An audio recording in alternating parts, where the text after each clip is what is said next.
Hi, I'm Elizabeth Loring, and I'm delighted to be coming back once again to Midwest Banjo Camp in North Manchester, Indiana. It's going to be June 11th through the 14th this year, and I'm going to be teaching singing again, and I cannot wait to get together with you in a really warm and friendly, non-threatening environment and just do some working on learning more about how the body produces sound and how you can get the sound that you're looking for. I wanted to start making a couple of little videos like I did last year to show you various little tips and tricks. And unfortunately, I have come down with a terrible cold. And so I thought I would have to put that off. But then I thought, hey, let's talk a little bit about how to deal with a cold. I have lots of thoughts about this. I have lots of strategies for singing around a cold or for caring for your voice while you have a cold. But for this video, I'm just going to tell you two of the major ones. One is vocal rest. This right now is the most talking I have done in the last 3 days. And if you know you're going to have to sing and you have a cold or you're getting over a cold, the less you can talk, the better. The more you can get out of any kind of talking, carry your phone with you and text people instead of talking to them. You will feel crazy. Carry a piece of paper.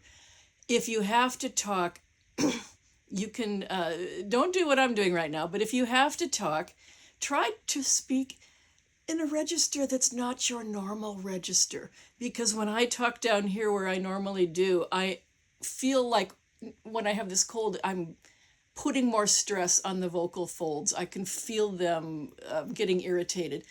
If I maybe adopt a breathier, higher tone, it makes me feel ridiculous.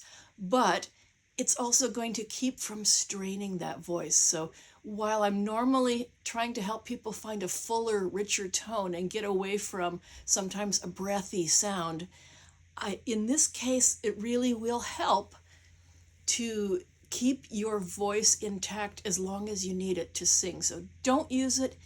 If you have to use it very lightly and try not to wear out the register you normally sing in.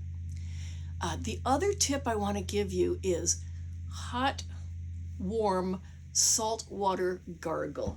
Get yourself a thermos, get yourself some salt. Don't make it too hot, don't scald yourself, but make it warm.